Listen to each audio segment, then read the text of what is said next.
Welcome back to the channel. We're back in our PlayStation Commander deck profile. Today with Ellie, Vengeful Hunter, and Abby, Merciless Soldier.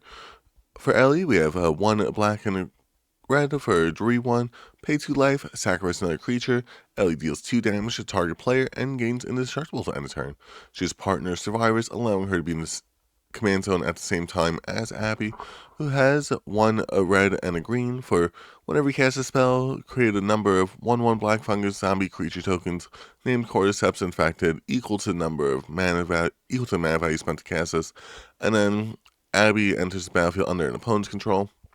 So Abby allows us to get a whole bunch of creature tokens to then sacrifice with Ellie, and then Ellie can exemplify that meme of I'm not call an ambulance, but not for me, or like you're stuck in here with me, I'm not stuck in here with you. I haven't played the game, so I'm not certain as to how accurate that meme is. But also, Abby is really fun because it's not like an X ability, but if you keep getting that commander attacks onto Abby, keep having ways to remove her, that'll keep allowing you more and more fungus tokens, more things to sacrifice there with Ellie. And Ellie does the damage. She also costs them to lose life, so that does help us add a whole bunch if we are able to give her lifelink. Once again, this way we're not losing that life, we're just having our opponents lose that life. But that's the general overview of the deck. Let's get into it card by card. Ashnod's Altar as another sacrifice outlet. We have a whole bunch of ways that'll make things happen when tokens die. So we want to make sure we do that right away. Sacrifice those creatures, getting that mana. Basilisk Collar. Like I said, we want a few ways to give Ellie lifelink. This way we could deal the damage, gain the life. Even if we were losing life, we gain it right back. Also at that touch, we can deal it to target creature, which would be really cool as well, but it'd be a little bit too powerful at that point. Loxan Warhammer, another outlet to get that lifelink there onto Ellie. And also give her trample as well. You're not going to really use that too much, because combat damage isn't really the way you win this game. Phyrexian Altar is another sacrifice outlet, giving us that additional mana, something making it easier to cast Ellie once we have Abby on the battlefield potentially. Skull Clamp, another way to sacrifice our tokens without having to sacrifice our tokens, drawing some cards off of it while we're at it. Soul Ring for some additional mana. Dodge Vessel. We have quite a bit of draw power in this one, so getting no maximum hand size is pretty useful in this one. Whip of Erebos. Once again, another way to give Ellie her lifelink. This way we get those benefits. We're not really focusing on Abby too much. Ellie's going to be like our main bread and butter that we're looking for this deck. Blood Artist go into our creatures. We have Blood Artist. Whenever this creature or another creature dies, target player loses life, you gain life. I don't know why. I feel like I mess up this card every time I read it. But yeah, once again, if we sacrifice creatures with Ellie, it allows us to gain a little bit of life, dealing some more damage to our opponents, making sure that they get removed from the game before we use up enough of our life to remove ourselves from the game. Braids, Risen Nightmare, beginning your end step, sacrifice an artifact, creature, enchantment, land, or planeswalker. Basically, any permanent. If you do, each opponent may sacrifice a permanent of their choice that shares a card type, and for each opponent who doesn't, they get to lose some life, and you get to draw some cards. That draw power is going to be super helpful for us. And we're just going to be sacrificing our creature tokens that we got there with Abby, and maybe this even makes some sacrifice Abby. Especially if you get this out early enough. Chatterfang Squirrel General, getting us an extra squirrel anytime we create tokens, creating a whole bunch of tokens there with Abby, so getting an extra squirrel on top of all those fungus guys is really helpful. I didn't play this game, so I'm not really certain as to the lore behind it. I guess fungus came out of the ground and infected people. Delighted Halfling, add some mana to your mana pools, use a mana dork. Basically, spells can't be countered, which is going to be pretty helpful. Endrixar, whenever you cast a creature spell, create X 1/1 black draw creature tokens, where X is that spell's mana value. So this helps us out, especially in conjunction with Abby, getting us double up the number of tokens that we're looking for anyway. And whenever 7 or more draws, when you control 7 or more draws, sacrifice this creature. That normally gives us some other effects off of that, but we'll tend to sacrifice the draws before we get to 7. Ghoul Colored Gisa, for black, you get to tap, sacrifice another creature, create X 2/2 black zombie creature tokens, where X is sacrifice creature's power. Potentially just sacrificing those 2/2 zombie that you create last turn. Create 2/2/2 zombies, and then keep going. Grave Crawler, not caller. Creature can't block whenever this card.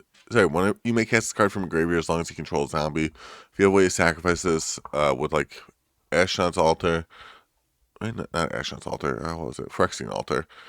You can basically just infinitely cast this from your graveyard, infinitely get those death abilities off because you could just keep casting the abilities. You do have to have another zombie, is the only thing. But like, I don't know, we have a way to get a zombie. Ignoble Hierarch for another mana dork. Jury, Master of Revue. You may sacrifice whenever you sacrifice a permanent, put a +1/+1 counter on this creature, and when Jury dies, it deals that much damage to your opponent equal to its power. All the things for sacrificing with Ellie's ability, allowing us to get a whole bunch of +1/+1 counters. And then, you also get that lifelink off of it, I'm pretty sure. And then, Corvold, Fake Curse King, for 2 black and a red and a green. Sorry, the sun was getting on my screen and I had to move my head. Whenever you sacrifice a permanent, put a +1/+1 counter on Corvold, draw a card. Potentially drawing us out our deck if we have a way to give Ellie lifelink and we have enough creature tokens. Mahadi, Emporium Master. We like to sacrifice creatures with this set. Getting those treasure tokens on top of it's only going to help us out more. Mayhem Devil. We want ways to make sure that when we're dealing damage to our opponent by sacrificing our creatures, we can just deal more damage. This way, because if you sacrifice 20 things, you're dealing 20 damage to yourself and removing one person from a game. Whereas if you deal that 1 extra damage, you're dealing 20 damage to someone else while you're at it. Mirkwood Pat. Fly. Whenever you create or sacrifice a token, each opponent loses life, allowing us once again do that thing I was just mentioning. Same with Mayhem Devil, except it's each opponent, not just one. Morbid Opportunist, a little bit of draw power off of when our creature tokens die. Ophiomancer, in order to make sure we have a creature token for each of our opponent's turns, not just during our own.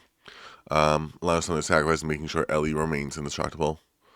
Payless Plunderer, whenever another creature you control dies, create treasure token. Another way to potentially go infinite with Gravecrawler. Sacred Tribe-Elder for a little bit of ramp, and it's a creature you're sacrificing on top of it. Sephiroth, Fable Soldier, another sacrifice outlet for a little bit of draw power, a little bit of extra damage to our opponents while we're sacrificing our creatures, and even more if we get to the flip side. Because I clicked on something. Intend to Shoot Dryad, beginning of your upkeep, create a 1/1. Sorry, not beginning of your upkeep. Beginning of each upkeep, get a 1/1 Sapperling. Getting something to sacrifice once again every turn for Ellie's ability. Allows us to make sure she remains indestructible. Vengeful Blood Witch, this creature or another creature you control dies. Target opponent loses life, you gain life. Basically the same thing as Blood Artist. Visceral Seer, another sacrifice outlet. Warren Soul Trader, another sacrifice outlet plus some treasure tokens while we're at it. And Zulaport Cutthroat, in order to benefit off of when we're sacrificing those tokens. Because, in theory, Ellie could stick around the entire game if you have ways to make sure she stays indestructible, but also at the same time, no, she can't because there's cards like Path to Exile. For enchantments, we have Bastion of Remembrance, another way to make sure our opponent's losing some extra life anytime we're sacrificing those creatures. Bitter Blossom, or make sure we have some creature tokens to sacrifice, we can't rely solely on Abby. Shall be on the opponent's board. Black Market Connection, another way to get some additional creature tokens, along with a little bit of draw power and some ramp while we're at it. Dictative Erebos, whenever a creature you control dies, each opponent sacrifices a creature.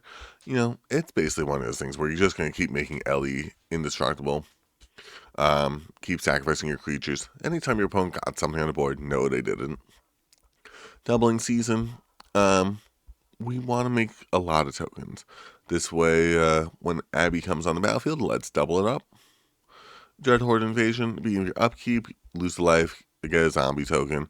Whatever zombie token you control with power 6 or greater attacks gains lifelink. You're not going to really be doing that. You're really just going for the 1/1 zombie. Or make sure you keep having something to sacrifice.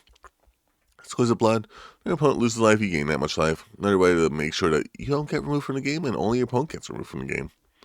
Goblin Bombardment for an additional sacrifice outlet. Grave Pact, another thing to do the same thing as Dictative Erebos. Impact Tremors, creating a lot of tokens, making sure opponents lose life each time those tokens enter. Moldervine Reclamation, whenever a creature you control dies, gain a life, draw a card. We're sacrificing things left and right with Ellie's ability. Let's keep on doing it, keep on drawing cards. Parallelize to double up our tokens. Phyrexian Altar for a little bit of extra draw power while we're at it. Let's scroll on over here to the second half of the deck before I forget to do it like I did for the Joel and Ellie video.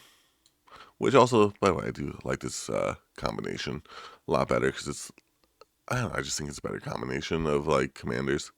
Artifact mutation, some removal, along with getting us some tokens. This way we could, have more things to sacrifice. Beast Within, we want to make sure we have quite a bit of removal for our opponent's Abby. This way we keep on casting Abby, keep on getting Ellie's ability off. This one, in theory, you could run more board wipes than I run, but, I don't know. We didn't have that much room. Chaos Warp for some removal. Dark Ritual for some extra mana. Deadly Dispute for another sacrifice outlet, along getting a draw power.